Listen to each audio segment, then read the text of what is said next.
자, 인사하겠습니다. 안녕하십니까?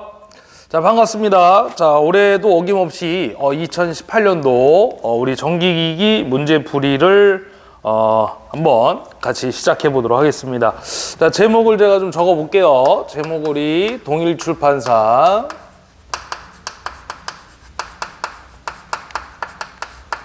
2018년도가 되겠고요.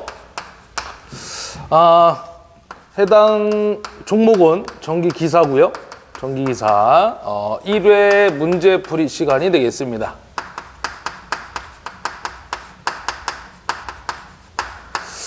자, 제가 이제 문제풀이를 해드리는데 제가 전 과목을 다 해드리는 건 아니겠죠, 그죠? 그래서 제가 맡고 있는 우리 전기기기 과목 제 3과목만 문제풀이를 해드리도록 하겠습니다. 그 중에 몇 회? 1회 문제풀이를 해드릴게요. 자, 일단은 페이지를 제가 보니까 뭐 22페이지 뭐 이렇게 돼 있는데 페이지가 여러분들하고 이게 맞는지 안 맞는지는 잘 모르겠습니다. 아무튼 자, 41번부터 해가지고 60번까지 1회 문제풀이를 한번 해보도록 하겠습니다. 자, 일단 41번 보시면요, 단상직권 정류자 전동기의 전기자권선과 개자권선에 대한 설명으로 틀린 걸 물어봤는데, 일단 여러분들 거기다가 종류를 아셔야 되니까, 어떤 전동기 종류를 아셔야 되니까 단상직권 정류자 전동기 거기다 밑줄을 하나 좀 걸으면 좋을 것 같고요. 그 다음에 맨 마지막 부분에 틀린 걸 물어봤단 말이에요. 거기 하나 체크를 해주시면 될 것 같습니다. 일단 이 단상직권 정류자 전동기는요, 그 단락 전류가 크거든요. 그래서 그 단락 전류를 크기 때문에 전기자권선 또는 이 개자권선으로 단락 전류를 작게 하고 정류 불량을 방지할 수 있다라고 보시면 돼요. 그래서 여기서 이제 틀린 걸 보게 되면 4번 봤을 때 브러쉬로 단락되는 코일 중에 단락 전류를 많게 한다고 그랬거든요. 많게 하는 게 아니라 작게 하는 게 목적입니다. 작게. 그래서 41번에 틀린 정답은 4번이 되겠습니다. 자, 그 다음 이어서 42번 문제 한번 들어가 볼게요.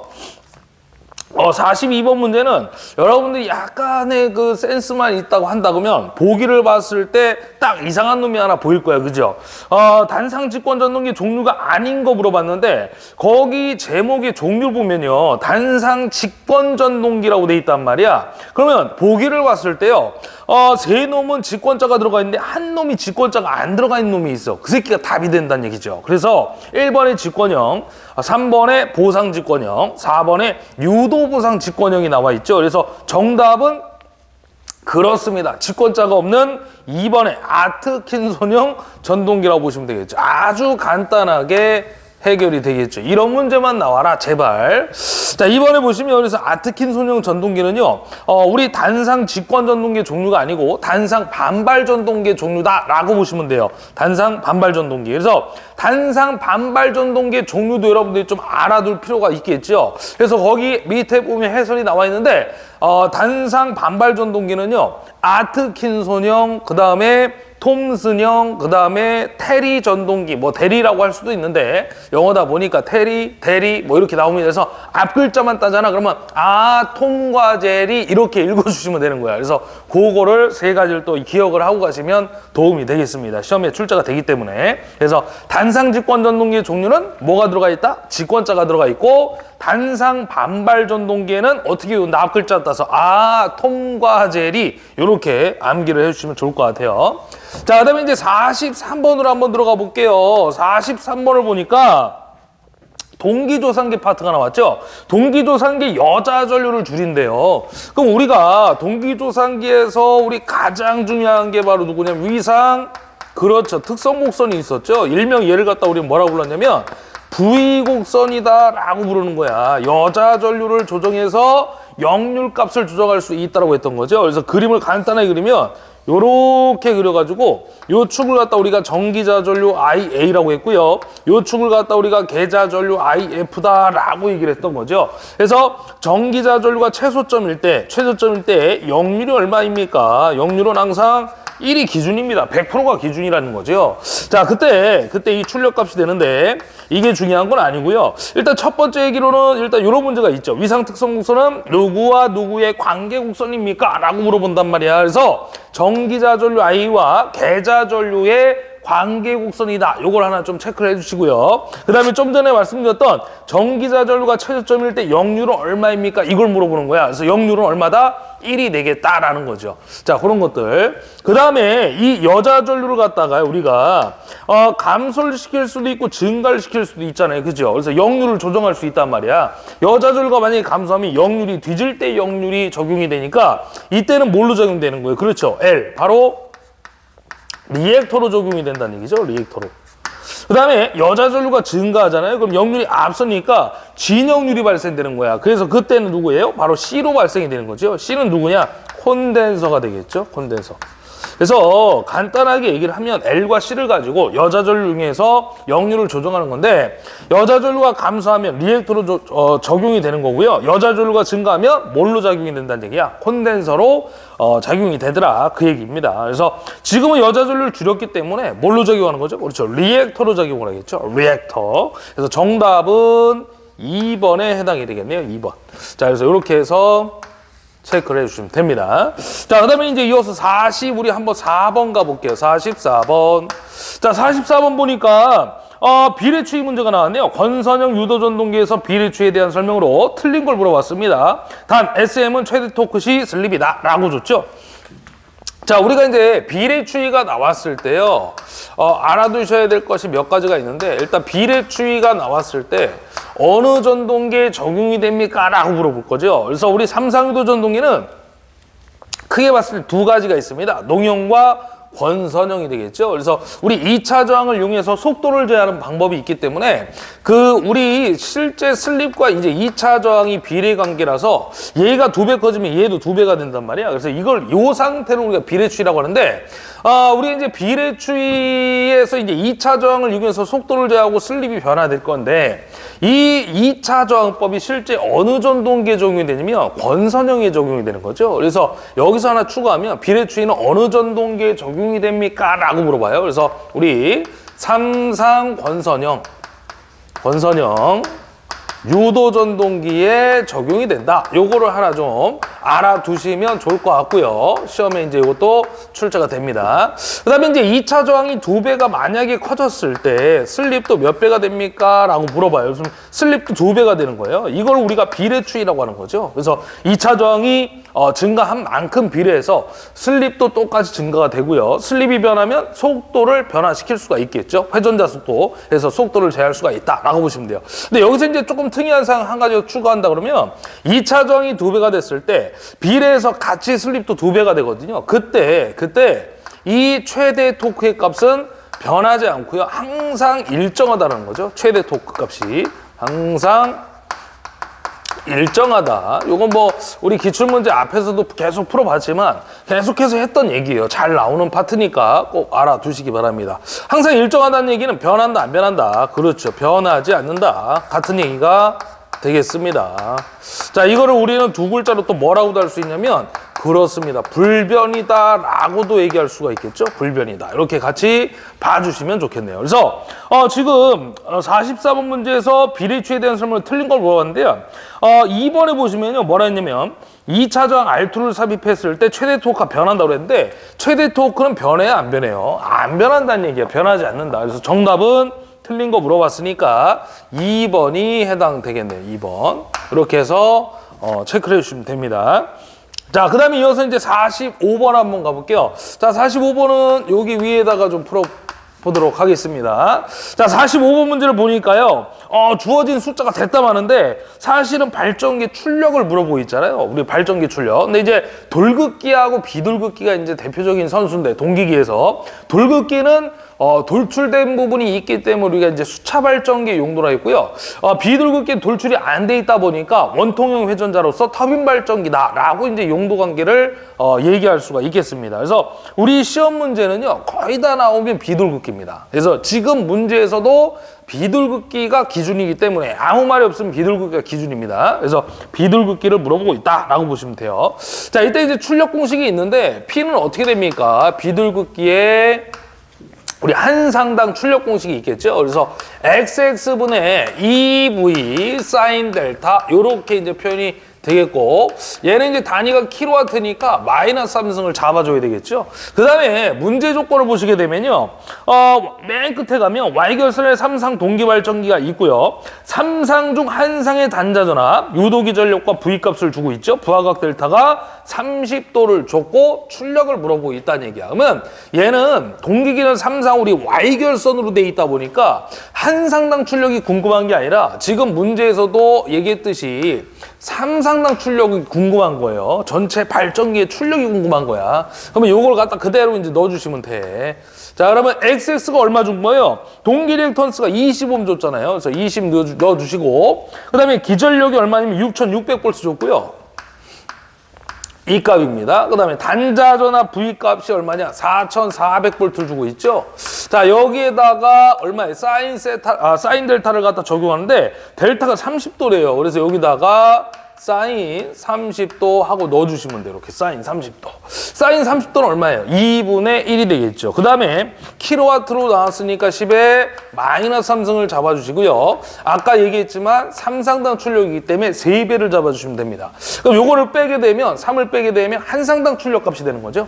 자, 그래서 요거를 갖다가 계산기 눌렀을 때 얼마 나오느냐? 2178 킬로와트 나오겠습니다. 그래서 요게 정답이 되겠네요. 그래서 정답 몇 번이 있냐면 1번이 되겠습니다. 1번. 자, 이제 한 장 넘어가가지고요. 46번 가볼게요. 46번은 뭐 반도체 쪽에 대한 문제가 나오는데, 뭐 반도체 쪽은 솔직히 여러분들이 많은 공부를 하지 마시고요. 문제답 이런 식으로 보시면 좋을 것 같아요. 네, 물론 뭐 내용이 워낙에 많다 보니까 문제에 또 나오는 것만 또 일부분이 또 자주 이렇게 나오는 부분이 있으니까 이 46번도 예전부터 꾸준하게 가끔씩 이제 출제가 됐던 문제인데, 간단하게만 설명하고 넘어갈 겁니다. 반도체 정류기에 적용된 소자 중에 첨도 역방향 내전압이 가장 큰 거 물어봤잖아요. 거기다 밑줄 그시면 돼. 첨도 역방향 내전압이 가장 큰 거. 그래서 이 역방향 내전압이라는 건 뭐냐면 전류가 역으로 흘렀을 때, 그러니까 원래 전류는 뭐예요? 그러니까 그 원래 전류는 우리가 이제 시퀀스상으로 얘기한다 그러면 왼쪽에서 오른쪽 위에서 아래 어떤 기준이 있다는 얘기죠. 그 다음에 또 하나는 이제 우리가 전류의 방향이 이제 나오는데, 전류는 원래는 전원 측에서 출발해서 부하 측으로 가는 게 이제 맞거든요. 근데 이제 역방향에 대한 내전압이라는 건 전류가 부하에서 전원 측 역으로 흘렀을 때 발생되는 전압의 크기가 있는데, 그 역으로 발생됐을 때 발생되는 전압에 대해서 얼마만큼 또 견딜 수가 있겠느냐, 그걸 갖다 우리가 역방향 내전압이라고 얘기합니다. 근데 그게 중요한 건 아니죠. 어쨌든 간에 그 역방향 내전압이 가장 큰 게 누구냐 물어보면 그냥 여러분들 외우고 가시면 돼요. 실리콘 정류기다. 그래서 정답은 2번이 되겠습니다. 그래서 이런 것들은요, 내용을 볼 필요는 없고요. 그냥 문제답으로 이렇게 찾고 가시는 게 훨씬 더 여러분들이 효율적으로 공부할 수가 있다는 얘기죠. 많은 시간을 투자할 필요가 없다, 그 얘기입니다. 자, 그 다음에 이제 이어서 47번 한번 가볼게요. 자, 47번 문제는 동기전동기가 주어졌고요. 전기자 반작용이 나왔잖아. 이 새끼는 대타 잘 나온다 그랬잖아요, 제가. 매번 제가 문제풀이 이제 매년 매차 얘기하지만 거의 나오는 것 같아요. 그죠? 매년 매회 차에서 이제 출제가 되는 것 같습니다. 전기자 반작용을 설명한 것 중에 옳은 거 물어봤잖아. 그러면 우리 동기기에서 봐봐요. 전기자 반작용 나오잖아요. 그럼 무조건 우리 뭐 그리라고 그랬어요, 제가? 십자가 그리라고 했잖아요, 십자가, 그죠? 이렇게 십자가 그리는 거야. 그리고 왼쪽이 누구냐면 발전기. 오른쪽이 누구예요? 전동기가 되는 거죠. 그래서 발전기는 이제 기전력이 올 거고요. 전동기는 공급전압 V가 온다고 보시면 되는 거야. 자, 위쪽과 아래쪽엔 누가 오냐면 전류축이 되겠고요. 위에는 무슨 작용이 발생합니까? 뭐 위상에 따라 달라지는데 필요 없고요. 우리는 감자작용 외우시면 돼. 그 다음에 아래쪽엔 누가 오는 거예요? 증자작용을 기억하시면 돼. 증자. 그 다음에 이 증자를 다른 말로 뭐라고 하냐면 자화작용이다 라고도 얘기를 하죠. 근데 이제 대부분의 이제 보기에서는 증자라고 나오지 자화라고는 잘 안 나옵니다. 자, 위상은 어떻게 돌아갑니까? 시계 반대 방향으로 회전을 합니다 라고 보시면 돼요. 자, 그럼 우리가 지금 전동기라고 줬으니까요, 전동기는 오른쪽에 이렇게 점을 딱 찍어 주시면 돼. 그림을 외우시고. 자, 그 다음 뭐라 했냐면 전류가 자, 제가 시간 관계상 1번부터 4번까지 다 따져봐야 되는데 답만 가지고 얘기할게요. 정답은 1번인데 1번이 왜 옳은 게 되냐면 자, 전압과 전류 관계를 따지는 건데요. 지금 보시게 되면 1번에서 전압보다 앞선 전류는 감자작용이라고 했단 말이야. 그럼 앞선 전류란 얘기는 뭐예요? 그쵸? 위상과 같은 방향으로 가는 거야. 그래서 앞선 전류니까 이 위치에서 같은 방향으로 올라가는 거죠. 뒤지면 위상의 반대 방향으로 가니까 밑으로 가는 겁니다. 지금은 앞선 전류라고 했으니까 위상이 같은 방향, 즉 위쪽에 누가 있냐면 감자작용이 적용이 되겠다라고 보시면 돼요. 그래서 정답은 몇 번이냐면 1번이 되는 거고요. 나머지는 여러분들이 따져보시게 되면 다 틀린 답이 되겠습니다. 3번, 4번은 뭐 해볼 필요도 없어요. 그 교차자화 작용은 이제 뭐 그 앞서고 뒤지고 위상차가 존재한다 그러면요. 우리가 실질적으로 교차자화 작용, 이걸 갖다 우리가 이제 횡축반작용을 하는데 이거는 적용이 될 수가 없습니다. 그래서 우리가 이제 증자 아니면 감자가 되는 거죠. 위상이 존재하기 때문에. 그래서 교차자화 작용은 이제 횡축반작용을 얘기하는데 이거는 동상을 얘기하는 거죠. 동상. 그래서 위상차가 존재하지 않을 때니까 말이 안 됩니다. 3, 4번은. 자, 그다음에 이제 48번으로 한번 가봅시다. 48번 문제. 자, 보시면요. 변압기의 결선 방식 중에서 3상에서 6상으로 변화할 수 없는 걸 물어봤는데 여러분이 이제 요 내용은요. 상수 변압 파트가 있어요. 변압기 보시면. 자, 상수 변압 파트에서 보시면 첫 번째로 누가 나오냐면요. 3상을 2상으로 변환할 때의 결선 방법이 나오죠. 그래서 몇 가지가 나오냐면 3가지가 있어요. 근데 이 종류를 여러분들이 외우셔야 돼. 이 종류를. 근데 이 종류를 뭐 어떻게 외우냐 이거죠. 그게 중요한 거야. 그래서 첫 번째 누가 있냐면 메이어 결선이 있어요. 메이어 결선. 네. 그 다음에 누가 있냐면요. 우드 브릿지 결선이 있습니다. 종류만 기억하자는 얘기야. 그 다음에 하나 마지막으로 누가 들어가냐면 스코트 결선이 있어요. 요걸 갖다 우리는 T결선이라고도 얘기해요. T결선. 자, 이렇게 들어가고요. 그 다음에 두 번째 하나 더 봅시다. 3상을 갖다가 요번에 6상으로 바꾸는 결선 방법이 있어. 3상을 6상으로. 얘는 종류가 좀 많은데 자, 첫 번째 누가 있냐면요. 2종 Y결선이 있고요. 그 다음에 두 번째 2종 델타 결선이 있고요. 세 번째 대각 결선이 있고요. 네 번째 누가 있냐면 포크 결선이 있고요. 자, 마지막 이제 하나 남았습니다. 아우, 힘드네요. 그죠? 다섯 번째 누가 있냐면 환상 결선이 있어요. 그러니까 여러분들 이걸 어떻게 외우냐라는 거야. 요게 각각 뭡니까? 이런 건 필요 없어. 여러분들은 종류만 알고 계시면 돼. 왜? 시험에 종류만 나오니까. 그죠? 자, 그럼 이거를 어떻게 외우냐면 앞 글자를 따서 외우면 돼요. 3상을 2상으로 바꿀 때 결선 방법 뭐야? 마우스로 외우면 되죠. 어떤 새끼는 또 메우스래. 메우스는 외우기가 쉽지가 않아. 그래서 마우스로 암기를 해주시면 되는 거고요. 그 다음에 3상을 6상으로 변할 때 결선법은 누가 있냐면 이렇게 외우면 돼. 이중대 포탄으로 암기를 하면 되는 거죠. 그죠? 그러면 깔끔하게 맞아 떨어지는 거예요. 그죠? 예, 몇 중대? 이중대 포탄. 이러면 마무리가 되겠습니다. 자, 그렇다면 지금 문제에서 3상으로 6상으로 변할 수 없는 거 물어봤잖아요. 바로 요거야. 3상을 6상으로 바꿀 때 틀린 거. 그러면 이 중에 없는 걸 찾으면 되잖아. 그러면 이중성형 여기 있고요. Y결선이 성형결선입니다. 예, Y결선이 성형결선이야. 환상결선 있고요. 여기. 그다음에 대각결선 있었죠. 이중 육각결선이란 건 없었잖아. 그죠? 그래서 정답은 몇 번이냐면 4번이 정답이 되는 거죠. 근데 원래는 여기 3상을 뭐 6상으로 해가지고 틀린 거 물어보잖아요. 그러면 요 중에서 3개를 줘. 그리고 요 마우스 있죠? 3상을 2상으로 바꿀 때 마우스를 하나 여기다 딱 넣고 물어봅니다. 근데 중요한 건 어떻게 나오든 간에 앞 글자만 딱 기억해주면 돼. 그죠? 3상을 2상으로 하면 종류 3가지. 그죠? 그래서 마우스. 그 다음에 3상을 6상으로 가면 종류가 좀 많다. 이중대 포탄. 이렇게 외우면 끝납니다. 자, 정답은 4번이었고요. 그 다음에 49번 한번 가볼게요. 여기다가. 자, 49번 문제는 실리콘 제어 정류기 SCR의 설명 중 틀린 거 물어봤는데 요것도 이제 사실은 정류기 파트 문제라고 보시면 되겠죠. 요거 이제 실리콘 제어 정류기는요. 우리 정답이 몇 번이냐면 4번이 틀렸는데 게이트의 플러스와 마이너스의 특성을 갖는 펄스를 인가하여 제어한다고 했는데 마이너스의 특성은 있지 않습니다. 존재할 수가 없고요. 플러스의 트리거 펄스파가 인가되면 통전이 되는 거죠. 통전이 돼서 교류를 갖다가 직류로 변환을 시켜주게 됩니다. 그래서 마이너스가 들어가 있기 때문에 틀렸다라고 보시면 돼요. 정답은 4번이 되겠습니다.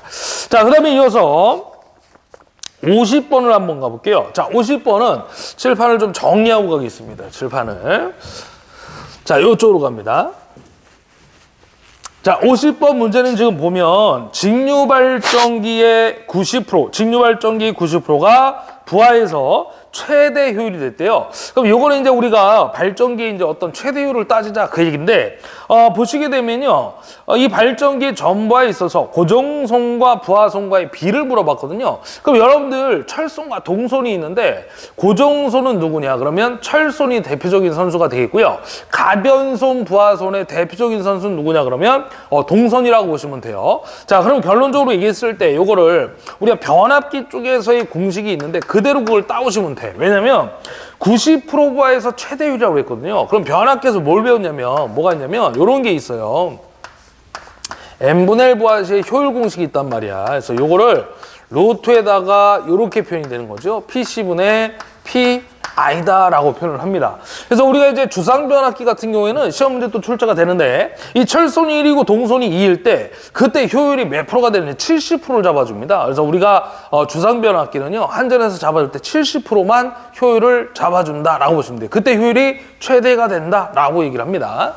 자, 그러면 요걸 갖다 이제 n분의 1 부하시를 걸었을 때 철손과 동손의 비를 가지고 최대 효율을 따지는 공식인데 요 최대 효율 값을 좀 준 거예요. 그죠? 준 거죠. 그러면 얘 루트를 갖다 벗기려면 어떻게 하면 양변의 제곱을 때리면 되죠. 그러면 n분의 1의 제곱은 자 루트가 벗겨질 거 아닙니까? 그러면 PC분의 PI가 될 거고요. 지금 물어본 거는 90% 부하라고 했단 말이야. n분의 1 부하 여기다가 90%를 집어넣으면 돼요.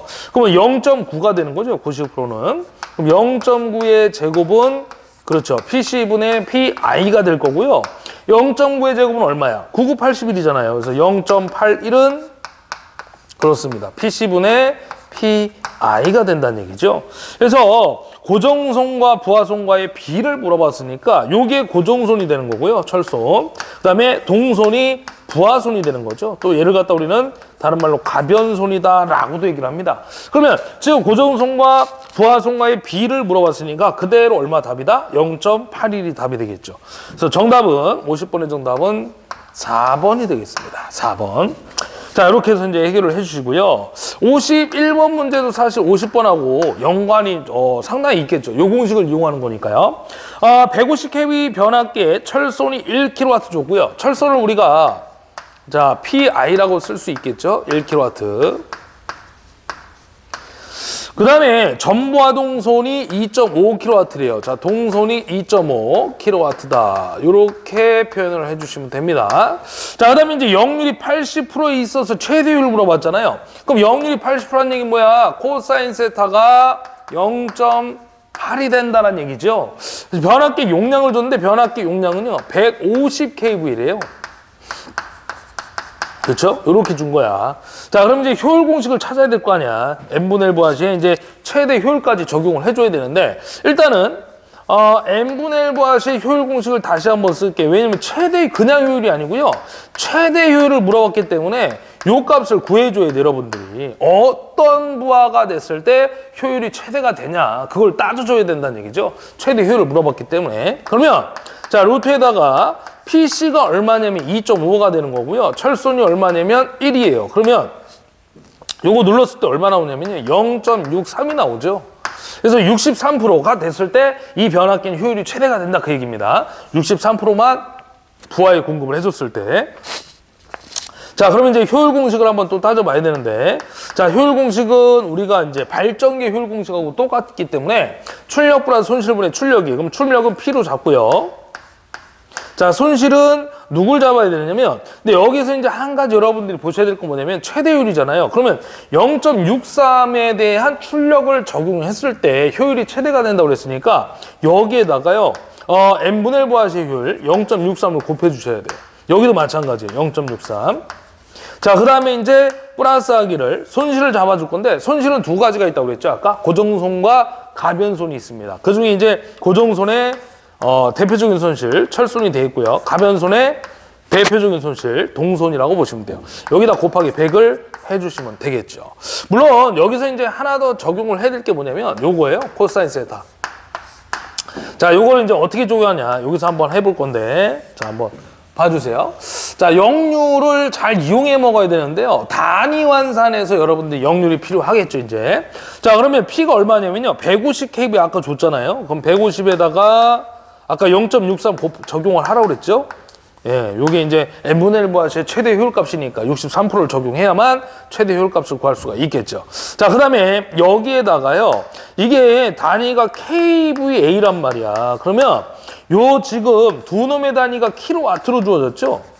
여기 보시면 킬로와트. 그러면 하나는 피상전력이고요. 하나는 유효전력의 단위란 말이야. 그럼 단위를 맞춰줘야 될 거 아니에요. 그죠? 하나는 kVA, 하나는 킬로와트 이러면 적용이 안 된다는 얘기야. 단위를 맞춰줘야죠.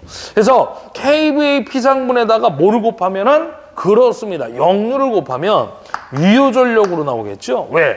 유효전력 공식은 뭐야? VI 코사인 세타가 되는 거고요. 피상전력의 단위는 뭐냐면 VI가 되니까 역률이 있고 없고 차이예요. 그러면 이 피상분에다가 뭐를 곱해야 돼요? 그쵸? 역률을 적용해야, 역률을 곱해야만 유효전력이 나온다는 얘기죠. 그래서 역률을 적용을 하는 겁니다. 여기도 마찬가지예요. 150에다가 0.63 곱하고요. 단위 환산해야 되니까 0.8 역률을 곱해줍니다. 플러스 철손이 얼마냐면 1이고요. 동손이 얼마냐면 2.5예요. 근데 자, 여기도 마찬가지야. 우리 동선은요. 동선을 하나 잘 보셔야 될 게 i제곱의 r이거든요. 그래서 요 부하 전류의 제곱만큼에 비례해서 동선이 변해요. 그럼 지금 부하가 얼마만큼 적용한다고 그랬어요? 최대율을 만들기 위해서 63%라고 했잖아요, 아까. 그죠? 그래서 0.63을 적용하는데 전류의 제곱에 비례한다고 그랬죠, 동선은. 그래서 여기에다가요. 여러분들 0.63에 그렇죠. 제곱을 적용해줘야 됩니다. 그래서 조금 어려웠던 문제인데 이런 문제를 일단 여러분들이 몇 번 해보시고 한두 번 해보고요. 도저히 이해가 안 간다. 그럼 가면 어떻게 하면 돼요? 버리면 되는 거예요. 왜? 안 나오면 그만이니까. 얘가 잘 나옵니까? 아니에요. 가끔 나오는데 오랜만에 출제가 된 거죠. 그래서 이런 문제는 그냥 버리세요. 예, 제가 풀어는 드렸지만 제가 봤을 때 건강에 해롭습니다. 그래서 요거 구하면요. 얼마 나오냐면 97.4%가 나오죠. 네, 이렇게 해서 해결을 하시는 겁니다.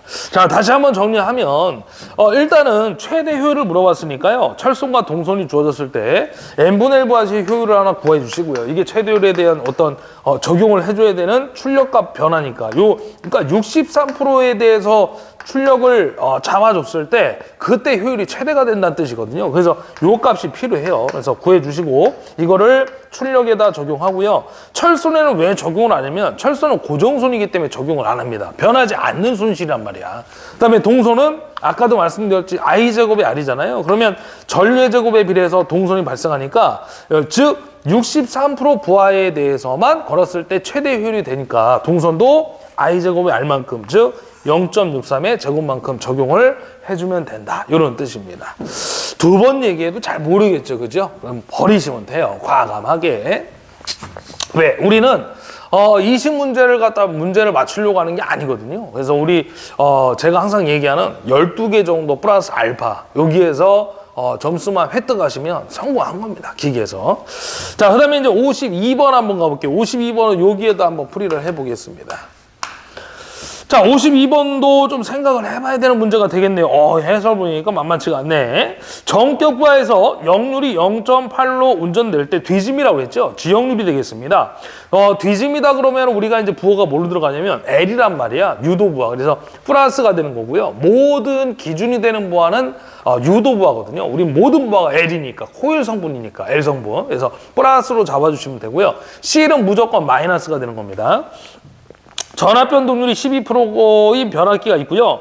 이 변압기 역률 100%의 정격 부하를 걸고 운전할 때의 전압 변동률은 약 몇 프로인가 물어봤죠. 저항 강화는 리액턴스 강화의 12분의 1이랍니다.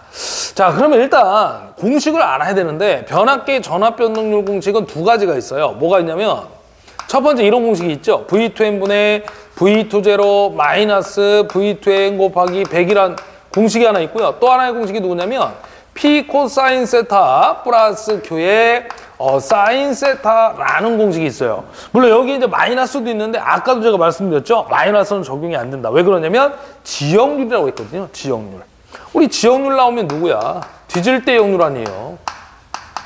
그래서 이게 바로 누구냐면 L이죠. L. 그래서 그때는 뭘로 잡는다? 부호를 플러스로 잡는 거예요. 여기 봐봐. L을 보잖아요. L 딱 그리잖아.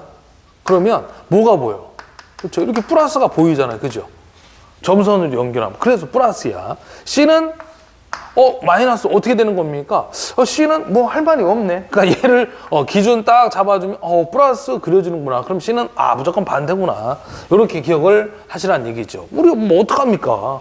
시간은 없고 뭐 설명은 제대로 뭐 처음부터 들을 수는 없는 거고 문제 풀이만 하는 거잖아 지금. 자, 그래서 요거 기억을 해주시면 돼요.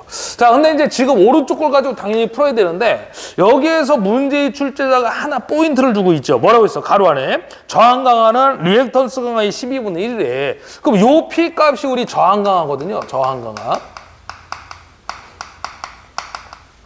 요 Q 값이 누구예요? 리액턴스 강화야. 자, 그러면 봐봐 이제 저항 강화는 리액턴스 강화의 12분의 1이래. 그럼 P 값은요. P 값은 리액턴스 강화의 12분의 1이다 라고 준 거죠. 그러면 이거를 Q 값은 어떻게 할 수 있어? 12분의 Q니까 요거를 다시 한번 쓰면 12분의 Q가 되잖아요. 그러면 리액턴스 강화 Q 값은 12배의 저항 강화가 되는 거죠. 그죠? Q는 12P가 되는 거야. 요거를 여러분들이 찾아내시면 돼. 자, 그러면 이제 끝났어. 자, 지금 첫 번째 조건에 뭐라 했냐면 0.8, 역률이 뒤짐 0.8%일 때 0.8일 때 전압 변동률이 12%로 했단 말이에요. 그럼 여기다가 12를 집어넣고요. 그 다음에 P 코사인이니까 코사인 0.8P죠. 자, 여기다 0.8P 잡아주시고요. 부호는 유도부하니까 플러스. 그러면 사인 세타는 얼마예요? 역률이 0.8이니까 사인이 0.6 될 거 아니야. 그럼 0.6에 0.6 곱하기 Q다라고 보시면 되죠. 근데 Q는 아까 뭐라 했냐면 12 곱하기 P라고 했잖아요. 여기다가 바꿔 집어넣는 거야. 그러면 자, 다시 한번 쓸게요. 12는 0.8P 플러스 0.6 곱하기 12P라고 바꿔 쓸 수 있다는 얘기죠. Q는 12P니까. 자, 그러면 11은 0.8P 플러스에 요거 곱하면 7.2잖아요. 그럼 7.2의 P가 되는 거죠. 그럼 이거 더하면 얼마야? 0.8 더하기 7.2니까 8이 되는 거죠. 8. 그럼 8P야, 8P. 그래서 자, 여기다 다시 쓰면 12는 8P가 될 거고요. 이때의 저항강을 P 값은 8분의 12가 되니까 12를 8로 나누면 1.5가 나온다는 얘기죠. 1.5. 자, 그러면 이게 결론이 답인데 왜 이게 답이냐면요. 지금 문제 조건에서 두 번째 줄 보시면 역률이 100%일 때 전격 부하를 걸고 운전할 때 전압 변동률이 얼마냐 물어봤잖아요. 그러면 전압 변동률 공식을 다시 한번 여기다가 써볼게요. 자, 지금 조금 이제 길어져서 좀 여러분들 어려울 수 있는데 하나하나 보시면 어렵지 않습니다. 자, P 코사인 세타 플러스 Q의 사인 세타란 말이에요. 그럼 역률이 100%로 했으니까 얘가 1이야, 코사인이. 그러면 사인은 얼마야? 0이 되는 거잖아요. 그럼 Q 곱하기 0도 얼마야? 전체 0이 돼버리지. 그럼 결과적으로 전압 변동률은요, 누구랑 같냐? 그러면 P 곱하기 1이니까 누구 남어? P가 남는 거예요. 그래서 역률이 100%가 주어지면요, 전압 변동률은 누구와 같습니까? 라고 물어보는 문제도 있어. 저항 강화와 같다가 답이죠. 그럼 아까 저항 강화가 결론은 전압 변동률인데 저항 강화가 아까 얼마 나왔어? 1.5 나왔잖아. 그럼 여기다가 P 값이 1.5니까 집어넣으면 전압 변동률 값도 1.5가 된다 그 얘기죠. 저항 강화와 전압 변동률이 같아진다 그 얘기야. 역률이 100%일 땐. 그래서 요게 답이 된다는 얘기죠. 그래서 1.5의 정답 2번이 답이 되겠습니다. 자, 이렇게 해서 해결을 해 주시는 문제였어요. 자, 그래서 한번 보시고요. 한번 해보시고 안 되면 전압 변동률 공식은 중요하니까 저 기본 공식이라도 잡아보자 그 얘기였습니다. 자, 52번의 정답 2번이었고요. 넘어가서 자, 53번 한번 가보겠습니다. 자, 53번 문제는요. 권선형 유도전동기 저항제어법의 단점 중 틀린 거 물어봤는데 이 우리 저항제어법은 특징이 하나인데 부하에 대한 속도 변동이 크죠. 근데 이제 거기 보시면 부하에 대한 속도 변동이 작다라고 했잖아요. 그래서 2번이 정답이 되겠습니다. 원래 이제 그 저항제어법의 이제 거의 특징이 뭐가 나오냐면 구조가 간단하고요. 조작이 용이하다. 뭐 이런 특징들이 이제 원래 예전부터 나왔던 특징인데 2018년도에 1회 때 이게 이제 조금 변형돼서 출제가 된 것 같습니다. 자, 그래서 틀린 거 물어보면 속도 변동이 크다라고 해야 돼요. 작다가 아니라. 자, 그다음 54번 한번 가볼게요. 자, 54번 보시면 부하 급변 시 부하각과 부하 속도가 진동하는 난조 현상을 일으키는 원인이 아닌 거 물어봤는데 여러분들 이 난조 현상을 일으키는 원인 거기다 밑줄 그으시고요. 4가지가 있어요. 그래서 대체까지는 필요 없고요. 밑에 나와 있는데 원인 4가지를 좀 알아두시면 좋을 것 같습니다. 자, 난조의 원인. 자, 첫 번째 누구냐면 저항이 클 때입니다. 저항이 클 때. 간단하게 적어드릴게요. 저항이 클 때. 두 번째는요. 고조파가 포함될 때죠. 고조파가 포함됐을 때.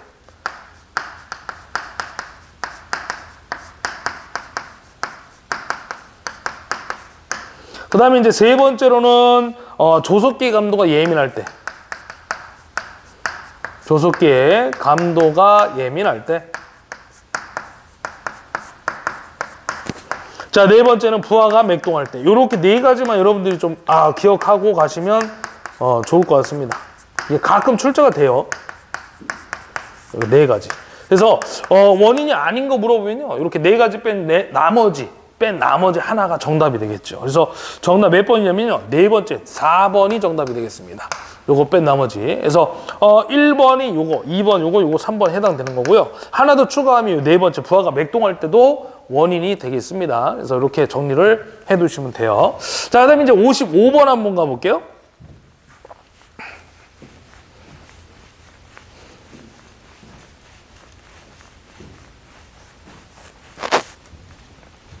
자, 55번은 여기서 해결을 하겠습니다. 자, 우리 55번을 보시게 되면요. 단상 변압기 세대를 이용하여 삼상 델타 Y 결선을 했을 때 1차와 2차 전압의 각 변이 위상차 물어봤는데 여러분들은 이제 델타 Y나 Y 델타 이 1차와 2차의 모양 즉 델타 Y 또는 Y 델타 바뀌어지잖아요. 위상이 30도가 정답인데 지금 30도가 없단 말이에요. 보기에. 그러면 우리 벡터도 그리면 삼각형 내각의 합은 180도잖아요. 그러면 30도를 갖다가 예를 들어 가지고 정방향이라고 보면 역으로 돌리면 어떻게 될까요? 역으로 돌리면 그러면 150도가 나올 수밖에 없죠. 30도를 반대로 돌리면 150도가 되는 거니까. 그래서 30도가 원래는 쉽게 얘기하면 마이너스 30도가 정확하게 정답인데 마이너스 30도가 없기 때문에 플러스 150도가 정답이에요. 그래서 여러분들 그렇게 간단하게 하시면 돼. 그래서 정답 몇 번이냐면 3번이 되겠죠. 30도가 없기 때문에. 자, 그 다음에 이제 56번 가볼게요. 자, 56번 문제는요. 권선형 유도전동기의 전부와 운전 시 슬립이 4%래요. 슬립을 줬죠? 4%. 0.04가 되겠고요. 그 다음에 이제 2차 전격 전압이 150V래요. 이게 이제 정지시 전압이라는 거죠. 정지시 전압 150V입니다. 그 다음 물어본 건 뭐예요? 2차 유도기 전력 물어봤죠. 회전 시, 운전 시의 전압 물어본 거야. 그래서 요거는 E2S를 물어본 거죠. 자, 원래 이제 슬립 공식은 4가지가 있죠. 슬립 공식 4가지 적어보면 첫 번째가 뭐예요? NS분의 NS-N이고요. 이때 이제 동기 속도는 어떻게 구하는 겁니까? P분의 120F로 구하는 거죠. 자, 그 다음에 E2분의 E2S가 있고요. 또 하나가 이제 누구냐면 F2분의 F2S가 있고요. 마지막 네 번째로 P2분의 P2C가 있겠죠. 그래서 요거는 이제 회전수 가지고 슬립을 구하는 문제고요. 요거는 이제 회전자의 속도가 되겠죠. 실제 이제 전동기가 회전할 때 회전수입니다. 그다음에 요거는 이제 전압 가지고 구할 때, 요거는 주파수 가지고 구할 때, 그다음에 요거는 2차 동손이 나오면 요걸로 구하는 거예요. 얘를 갖다 우리 2차 동손이라고 하죠. 요거는 2차 입력이라고 얘기합니다. 자, 그래서 밑에 있는 놈들은 다 무슨 시예요? 정지시가 되는 거예요.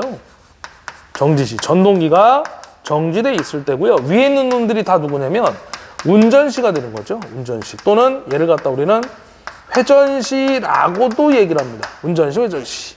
자, 그럼 지금 운전시, 회전시 전압 물어본 거, 요거 물어본 거야. 그럼 요 두 개 어떻게 하면 돼? 곱하면 되는 거죠. 그래서 E2S는 슬립 S에다가 정지시 전압을 곱해주면 되더라. 슬립이 얼마 준 거예요? 그렇죠. 0.04 줬잖아요, 아까. 그 다음에 정지시 전압 150V를 적용하면 6V가 나오겠습니다. 자, 그래서 정답 몇 번? 4번이 되겠네요. 4번. 자, 그 다음에 이제 57번 문제 가겠습니다. 57번은 이제 삼상 유도 전동기 슬립 S 줬고요. 2차 효율 물어봤는데 이 문제가 잘 나오죠, 우리 실제. 그래서 2차 효율에 대한 공식도 이제 여러분들이 암기를 해야 되는데 2차 효율에 대한 공식을 우리가 이제 2타2라고 하고요. 이 2타2 값은 네 가지가 있어요. P2분의 P0가 있고요. 그 다음에 1-S가 있고요. NS분의 N이 있고요. 오메가 S분의 오메가가 있겠죠. 그래서 이 동기각 속도를 이제 가끔 출제자는 오메가 제로라고도 출제할 때도 있습니다. 그래서 지금은 이제 2차 효율 공식 네 가지 중에 두 번째가 정답이 되겠습니다. 그래서 1-S 곱하기 100, 1번이 정답이 되겠죠. 자, 요거는 이제 아까 말씀드렸듯이 이제 2차 이입력, 요거는 출력 값이 되는 거고요. 동기 속도, 그 다음에 회전자 속도 이렇게 되겠습니다. 자, 그 다음에 이제 58번. 자, 58번은 직류 전동기의 회전수를 2분의 1로 하자면 계좌자속을 어떻게 하네요? 뭘 어떻게 해? 우리 기전력 공식은 A분의 P자 파이 60분의 N이라는 기전력 공식이 있잖아요. 한번 써보면 이렇게 됩니다. 직류 발전기의 기전력 공식이 되겠죠. 그래서 이 전체에서 상수를 뺀 변수를 빼고요. 나머지 상수를 K라고 놓죠. 그래서 K 파이 N이라고 놓으면 요 기전력 E는 K 파이 N만 따로 한번 끄집어내서 한번 따져보자는 얘기예요. 그럼 지금 회전수를 2분의 1로 하고 싶대요. 그러면 N은 봐봐요. 요거 넘어가면 K 파이 분의 2가 되거든요. 그럼 얘하고 얘는 무슨 관계야? 그렇죠. 반비례가 성립되는 거죠, 반비례가. 그러면 회전수를 2분의 1로 하면 어떻게 하면 돼요? 그렇죠. 자속을 몇 배로 하면 돼? 2배로 해주면 되죠, 2배. 그러면 자속이 2배가 됐을 때 회전수는 2분의 1배가 된다는 얘기야. 그래서 정답 몇 번이냐면 2배로 증가시킨다. 3번이 정답이 되겠습니다. 자, 그 다음에 이제 두 문제 남았는데 59번, 60번 해결을 할게요.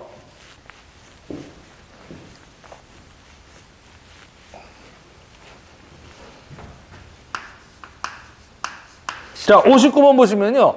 사이리스토 2개를 사용한 단상 전파 정류회를 거기다 비추셔야 돼. 단상 전파. 직류 전압을 100V라고 했고요. 자, 써볼게요. 단상 전파라고 줬고요.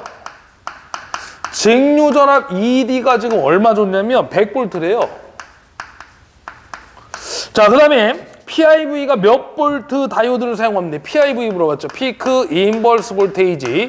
얘를 갖다 우리가 이제 첨두 역전압, 최대 역전압이라고 얘기합니다. 그래서 전류회가 역시 반대로 흘렀을 때 발생되는 전압의 크기, 우리 아까 얘기했죠. 내전압, 역방향 내전압인데 똑같다 보시면 돼. 그래서 전파는요, 무조건 반파의 2배야. 그래서 2루트 2의 2가 됩니다. 그럼 만약에 반파가 나오면 어떻게 되는 거야? 2를 빼면 돼요. 그럼 루트 2의 2가 되는 거죠. 근데 조심해야 될 건 뭐냐면 요 2는요. 교류의 실효값입니다. 직류값이 아니란 얘기야. 그럼 요 아까 직류 100V 준 걸 여기다 넣을 수가 있다 없다? 없다는 얘기죠. 그럼 얘를 구해야 돼요, 여러분들. 그러면 ED는 어떻게 되냐면 직류전압 ED는 전파는 반파의 2배이기 때문에 0.9의 2가 되고요. 반파는 0.45의 2가 되는 겁니다. 그럼 요거를 갖다 이제 구할 건데 이 값은 얼마예요? 0.9분의 2D가 되는 거죠. 2D가 100. 그래서 요거 누르면 111V가 되고요. 요걸 여기다 이제 넣으시면 돼. 2루트 2에다가 111을 넣으면 314V가 나오죠. 요게 정답이 되겠습니다. 그래서 정답은 몇 번? 그렇습니다. 4번이 되겠죠. 자, 이렇게 풀어주시면 되고요. 자, 마지막 우리 1회 60번 문제 가겠습니다. 자, 60번 문제는요. 교류 발전기 고조파 발생을 방지하는 방법으로 틀린 거 물어봤거든요. 그래서 우리 교류 발전기는 누구 얘기하는 거냐면 동기 발전기를 얘기하는 거죠. 그래서 동기 발전기에서는 우리가 권선법을 가지고 고조파를 제거할 수 있는데 그 두 가지가 이제 사용이 되는 거고요. 두 가지가 사용이 안 되는 건데 두 가지 사용하는 게 누구냐면 단절권하고 분포권이 되겠죠. 사용하지 않는 건 전집이라고 해가지고 전절권하고 집중권이 되겠습니다. 자, 그래서 여기에서 이제 틀린 걸 물어봤는데요. 거기 뭐 2번, 3번, 4번 보시면 다 맞는 얘기고 1번 전기자 반작용을 크게 한다고 했죠.